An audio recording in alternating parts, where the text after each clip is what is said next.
कुमार जी को बहुत बहुत धन्यवाद। बोलिए जय भीम, जय भीम, जय भीम, जय भीम, जय भीम। जय भीम। आज जिस महामानव का आज से लगभग 134 या यूं तो 133 साल और कुछ 363 या 64 दिन कल जयंती है उनकी 134वीं, उसकी पूर्व संध्या पर हम सब लोग इकट्ठे हुए हैं।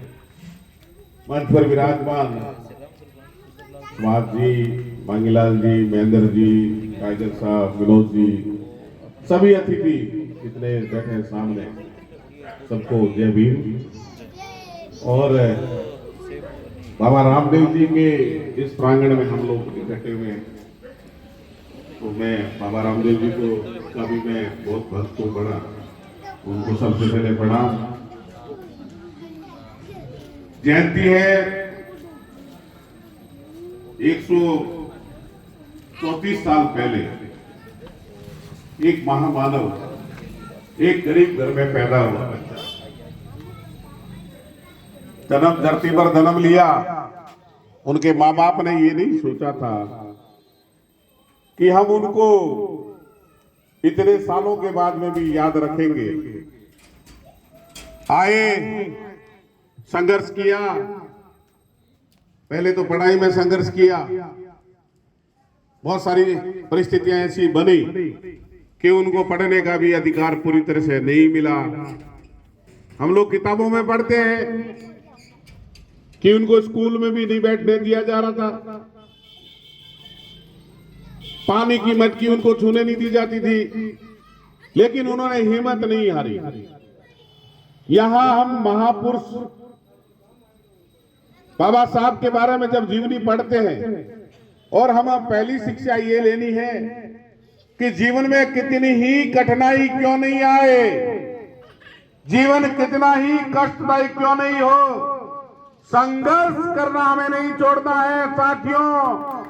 पहला सबक उनका यही है कि जीवन में बहुत सारी कठिनाइयां आती है, लेकिन हम जल्दी हार जाते हैं और हार के हम ये क्या कहते हैं, ये कमी, वो कमी। अरे बाबा साहब को तो देखो कि उस जमाने में जब उनको पढ़ने का अधिकार नहीं था, क्लास में बैठने का अधिकार नहीं था, उसके बावजूद वो महान बने। वो महान बने तो महान कैसे बनते आदमी?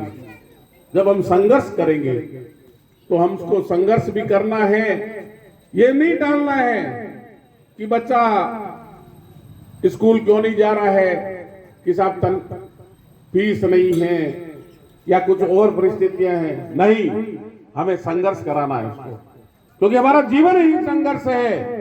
बाबा साहब ने कहा है कि शिक्षित बनो, संगठित रहो और संघर्ष करो। यहां तीनों चीजों का अलग अलग महत्व है। शिक्षित हम बन नहीं रहे हैं, संगठित हम हो नहीं रहे हैं, तो संघर्ष की तो बात ही नहीं है। हम उनके मूल मंत्र को भूलते जा रहे हैं, और जब हम मूल मंत्र को भूल जाएंगे तो मैं ये समझता हूं कि बाबा साहब जिन्होंने कहा था अपने अंतिम समय में कि मुझे हमेशा दिल में रखना, मेरी मूर्ति मत बनाना, मुझे मंदिर में मत बैठा देना, मेरे विचारों को जितनी दूर तक फैला सकते हो वो फैलाने की आवश्यकता है। और ये जो समाज है, जिस समाज से हम लोग आते हैं, उस समाज में उनके विचारों की जितनी निरंतरता से हम फैलाएंगे तभी हम आगे बढ़ेंगे। एजुकेशन देनी है बच्चों को।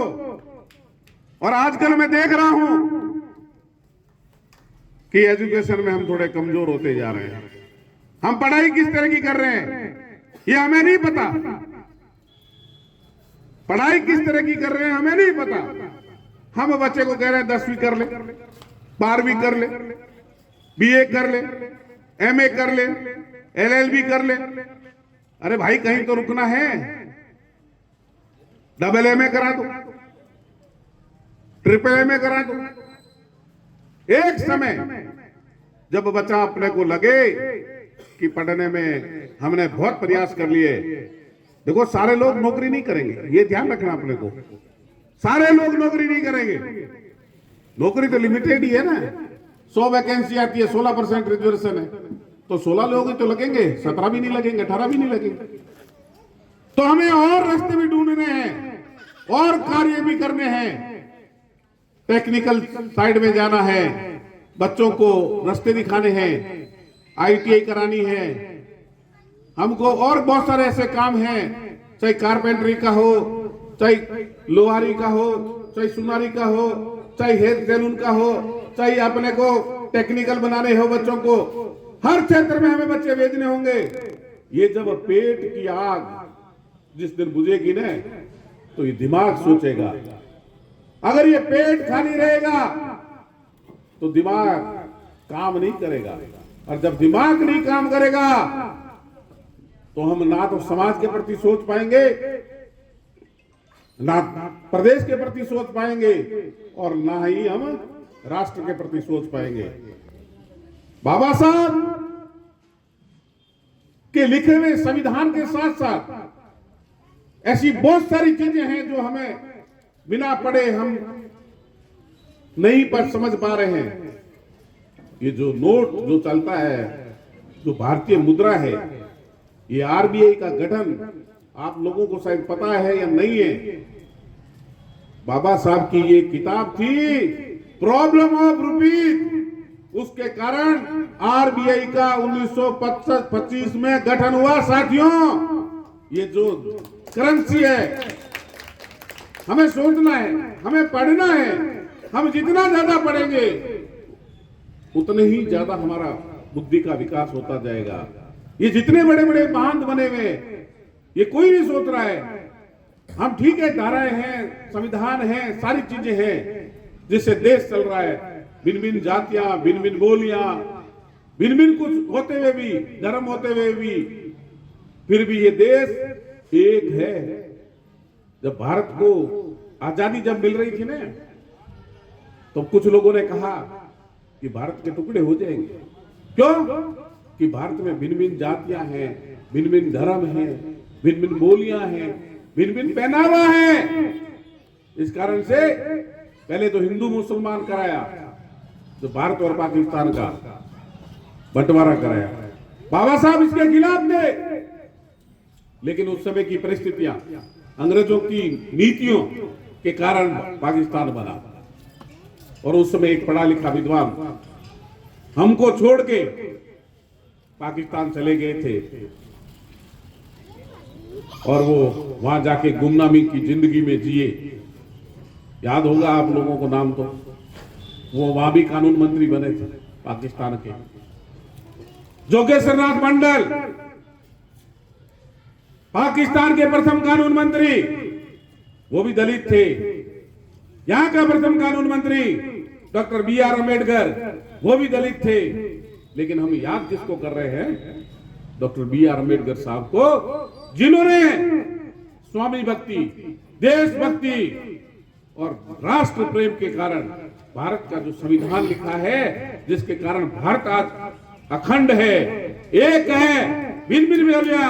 आज 75 साल हो गए, भारत की तरफ कोई उंगली नहीं उठा सकता। उसका कारण है, वो एकमात्र कारण है कि बाबा साहब का लिखित संविधान। इतना बड़ा लोकतंत्र देश है, किस तरह से चुनाव होते हैं। 140 करोड़ पॉपुलेशन है इस देश की, फिर भी एक है। तो हमें बाबा साहब के से प्रेरणा लेनी चाहिए।